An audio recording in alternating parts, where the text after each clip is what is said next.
Picture this, the 18th century, an era of deep intellectual and political change, the age of enlightenment and revolution. A time when the winds of change were blowing across the globe, sweeping away old ideas and ushering in a new era of thought and action. During this period, the Age of Enlightenment, a philosophical movement, was in full swing. This intellectual revolution centered on reason as the primary source of authority and legitimacy. It was a time when thinkers like Voltaire, Rousseau, and Locke were challenging the established order with radical ideas about liberty, progress, and the separation of church and state. This was not just a time of intellectual upheaval. The political landscape was also shifting dramatically. Across the Atlantic in the American colonies, the seeds of rebellion were being sown. The colonists, inspired by the Enlightenment ideals, started to question the oppressive rule of the British monarchy. It was during this time that the American Revolution was sparked, a war of independence, fought from 1775 to 1783, that saw the 13 American colonies break free from British rule and form a new nation, the United States of America. This revolution wasn't just a military conflict. It was a revolution of ideas, a rejection of tyranny, and an affirmation of the Enlightenment principles of liberty, equality, and democracy. In the midst of these tumultuous times, the stage was set for the emergence of a new kind of leader, a leader who embodied the Enlightenment ideals of reason, liberty, and progress. A leader who would guide the newly formed nation through its early years of independence and lay the foundation for its future. And who was this leader? He was a man of integrity, a man of courage, and a man of action. He was a soldier, a statesman, and a visionary. He was a leader who would come to symbolize the spirit of the American Revolution and the promise of the new nation. In this turbulent time, a leader emerges, a man who would become the first president of the United States, George Washington. Born into the world in 1732, George Washington was the eldest of 6 children. The rolling hills of Virginia served as his playground, with the Potomac River whispering stories of the vast world beyond. His father, Augustine Washington, was a prosperous landowner, and his mother, Mary Ball Washington, was a strong, resilient woman who single-handedly raised George and his siblings after Augustine's untimely death. George's education was modest, more practical than philosophical. He learned mathematics, surveying, and the gentlemanly arts, but his schooling was cut short due to financial constraints brought about by his father's death. Nevertheless, the young Washington was not deterred. Guided by the principles of honesty, integrity, and hard work, he stepped into his father's shoes, managing the family's plantation at a tender age of just 11. Shortly after turning 17, Washington embarked on a career as a professional surveyor. His work took him to the western frontier, where he learned about the wilderness and the complexities of land ownership. This became an invaluable experience that would later serve him well. As the French and Indian War broke out in 1754, Washington was pulled into the military sphere. Though he had no formal military education, his courage and leadership skills were evident. He served initially as a major in the Virginia militia, facing the harsh realities of warfare in the wilderness. His experiences during the war, both triumphant and tragic, molded him into a seasoned military leader.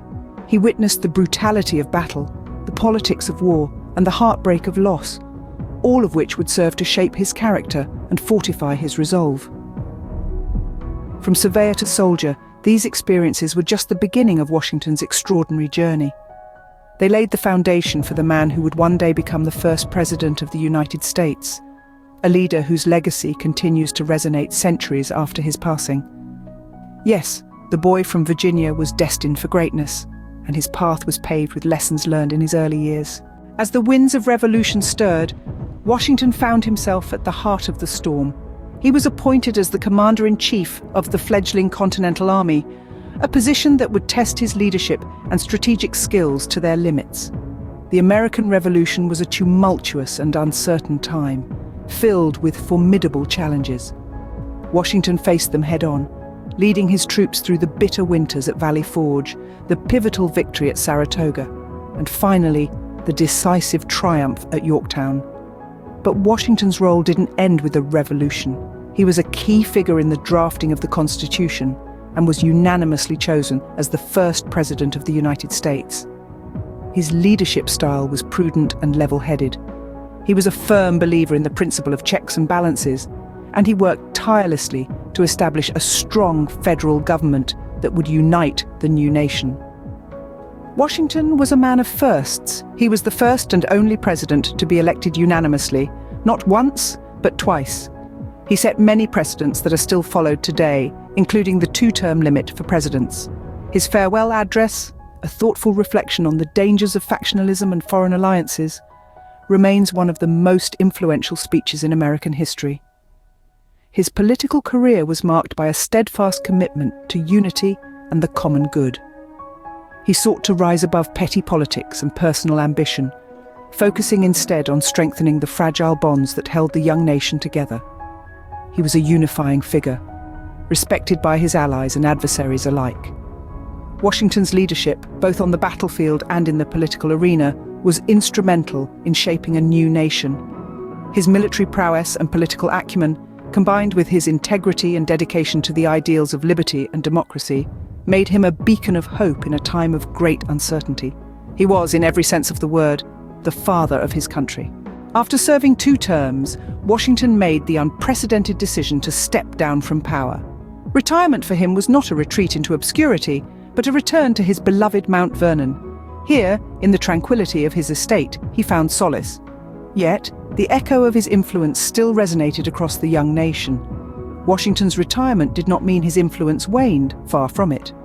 He remained a figure of quiet but profound influence, his words and actions continuing to shape the American political landscape. His farewell address, a thoughtful reflection on the principles that had guided him, became a cornerstone of American political ideology. It warned against the dangers of political factions and foreign alliances, advice that remains relevant even today. Yet even a man of Washington's stature was not immune to the inevitable passage of time. On December 14, 1799, he breathed his last, leaving a nation in mourning. His death was met with an outpouring of grief that swept across the land, a testament to the deep respect and affection the American people held for their first president. His funeral was a somber affair, attended by a nation united in sorrow. His eulogy, delivered by Henry Lee, encapsulated the nation's sentiment, declaring Washington as first in war, first in peace, and first in the hearts of his countrymen. This statement, even centuries later, continues to capture the essence of Washington's enduring legacy. But death, as it so often does, also marked a beginning. As the nation mourned, it also reflected on Washington's contributions, his principles, and his leadership. His passing served as a reminder of the ideals he had fought for, ideals that would continue to shape the nation in the years to come. Washington's death marked the end of an era, but his legacy was far from over. More than 2 centuries after his death, Washington's legacy continues to resonate. George Washington's influence on American history and the presidency is profound and far-reaching. He set a precedent for future leaders, defining the role of the president and establishing a standard of integrity, dignity, and quiet strength that continues to shape the office today. Washington's commitment to the principles of democracy and his unwavering belief in the potential of the American people have become the bedrock of our national identity. Beyond his political contributions, Washington's enduring reputation as a leader is a testament to his character. His leadership was characterized by a deep sense of duty, a commitment to fairness, and a steadfast resolve. He led not with a heavy hand, but with a steady one, guiding the fledgling nation through its early tumultuous years with a grace and humility that is still admired today. Washington's legacy is also etched into the landscape of our country in stone and in spirit. The Washington Monument is not just a towering obelisk reaching towards the sky, but a symbol of our nation's enduring gratitude and respect for its first leader. The capital city, bearing his name, is a living testament to his influence. Moreover, countless schools, streets, and towns across the nation proudly carry the name of Washington, a constant reminder of the man who played a pivotal role in shaping our nation's history. His impact extends beyond the borders of the United States. Around the world, Washington is recognized and revered as a champion of democracy, a symbol of leadership, and a beacon of hope for nations striving for freedom. George Washington, a man of his time, yet a figure for all ages. His legacy, like the nation he helped forge, endures.